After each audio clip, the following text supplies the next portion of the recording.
Hi everybody, welcome to Photoshop lesson number 4. We're going to explore a tool in Photoshop in this lesson called curves. It does some things that you've already seen other tools do and other options. This is a different way of doing them. A lot of times Photoshop will be redundant in that respect. They know that some people like to use one tool, other people like to use another tool, so they give you both ways of doing it. Or in this case, some of them are 3 or 4 ways. Anyway, let's get started with this.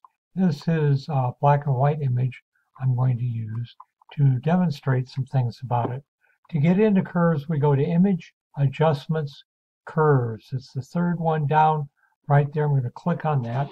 And when I do, the Curves dialog box opens up. Now, there's some things we're going to want to set on this to start out with. Since this is a black and white image, the channel is called gray. I don't have any other options. We'll want to have the darker corners down here to be that way. So we show amount of light, and that puts the black down there in that corner. The grid size, instead of just 4 across, I'm using 10 across. It's a little better, a little easier to do things with that. And we do want to see a preview. That means when we do things here on the curve graph, it will show the changes over here in the picture. We're going to start out with the outside controls. If I grab this top one and bring it down, it takes the highlights and makes them darker. If I use the same thing and go that way, it makes those things brighter. I can do the same with the darks in the picture, just quickly going that way or that way, and that to some extent changes the contrast. We have a way of adjusting contrast on this. If I brighten up the top one and darken the bottom one, that increases the contrast, which you may want to do. Looking at this picture, it looks like it might be a little flat. I'm going to show you some other things first. If I take this one and drag it up, and this one and drag it down, and keep going until both of them are all at the top and bottom, I have reversed the image. It's now a negative image of what was there before.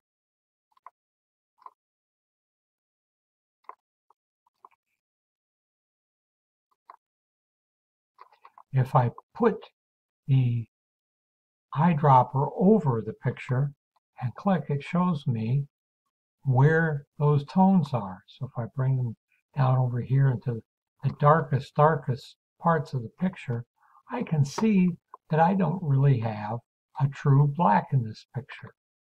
See, right about there, it's just a little bit too dark. What I can do then is I can take and drag those down until it looks the way I want to. I don't want to go too far, but when I do that, you see you get a curve in that, and that's where we get the name of it. So I've made some of those darker. I can take and slide that to a different spot if I want, and that's how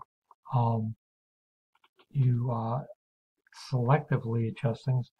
I can take that and drag it off if I don't want the change I had on there. Let's look at the curves aspect in another way. If I grab, let's lock down the middle first. When I lock down the middle, it keeps that. I'm going to bend those up, and I'm going to bend these down. And this is a classic contrast curve in the Curves dialog box. I'm not going to save any of those, so I'm going to click Cancel on that, and I'm going to move this out of the way. And before we get into the next part of curves, I'm going to show you a little bit about color. The colors we use in our cameras and on the monitor are RGB. If we were printing, it would be CYMK. We're not doing that. That means that the 3 primary colors of light are red, green, and blue. If I take the blue out of the picture, green and red make yellow. If I put it back in where they all overlap, I get white. If I take the green out, the blue and red make magenta. If I take the red out, the green and blue make cyan. Again, all three of them will make white. The little places where they overlap here, you can see those secondary colors of light in this graphic illustration of colors. I have that up here as well to show you how this works in curves.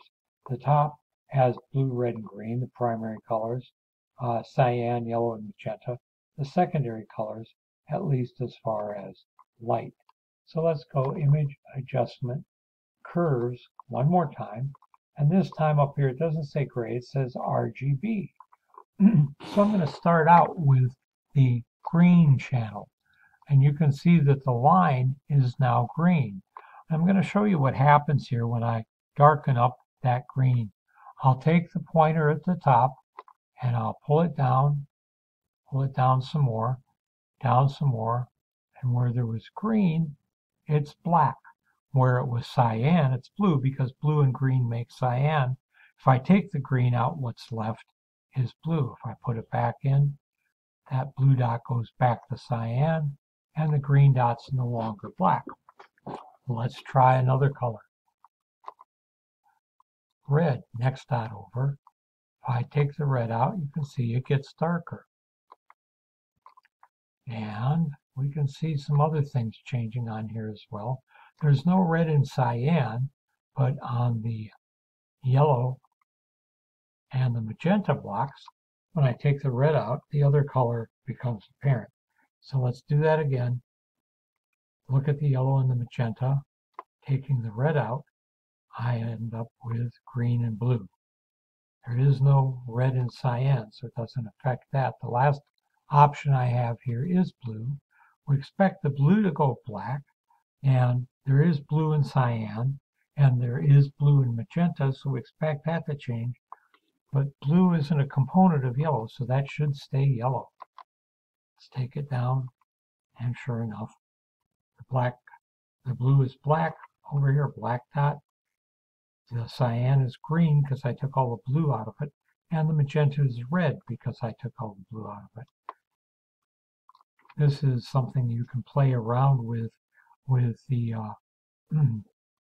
color balance tool as well. I'm going to cancel that for now and bring that over here and show you in a photograph perhaps a more practical use of this. This is the Baptist Temple out in Bartlett, Illinois. If I'm going to adjust that for this class, I'm going to go back into curves, and I think looking at this, it's probably a little red. Let's check that out. If I take this and pull some of the red out, it doesn't take much, just a little bit. And we have a more neutral tone in those whites. It's a very fine adjustment. It's something that you can adjust down here as well. And we get a nice neutral white when we do that with the curves dialog box. I'm going to cancel that out. Have another image here.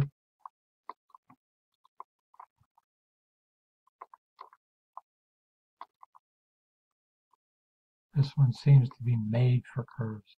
The clouds in here seem to be a pink, and the grass is a little down. So I'm going to go with the green, and I'm going to take and put just a touch of green in that. And you can see that the magenta in the cloud goes away. Don't want to do it too much or it'll go, and I'll have green clouds. But look at that grass, that brightens up as well. And we still have a nice sunset in that picture. On this watering can, I'm going to do something very similar. Go back and go into the green panel. And on the bottom, I'm going to bring that up just slightly.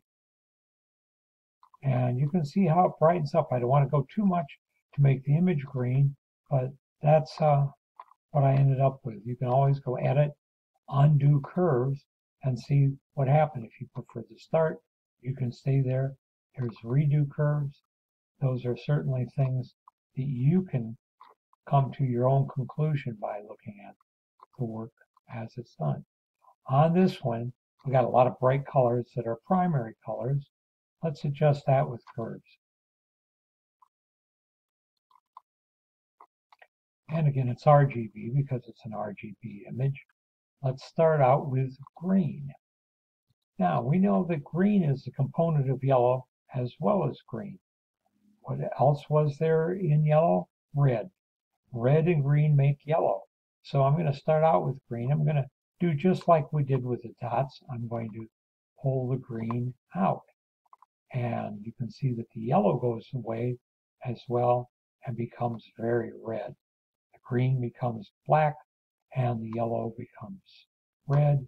Put it back and that's what happens. I'm being extreme here so you can know what it looks like. Now we've got some red flowers, but if I take the red out, that yellow should be affected as well. The red will go black and the yellow will go green, just like we saw before. Now, some things you may not know what they are. With blue, blue is a component of magenta and cyan. So if I look at these, are those blue drapes or are they cyan? Well, let's take the blue out. It looks like it's going green, so that was cyan. That's certainly a way you can adjust these things and determine for yourself what works and what doesn't for your image. On the RGB, I can try using this curve again to bump up the color, perhaps not quite that much, and get a little more kick to the picture. That's something you can certainly try. Wanted to show you one more thing on the black and white image we started out with.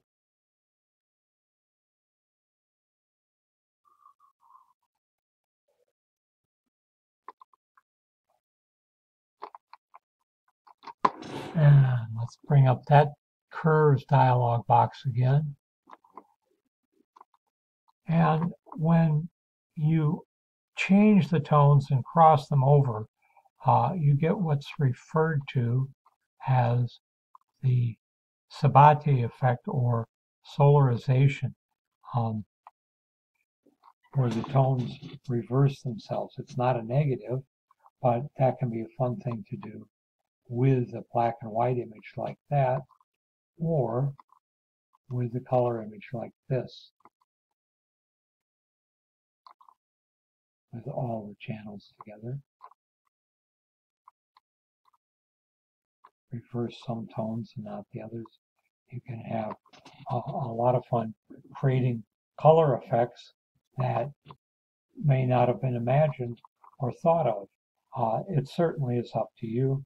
Curves is something that will work better for you if you practice with it. And of course, for this lesson, that's what you'll need to do.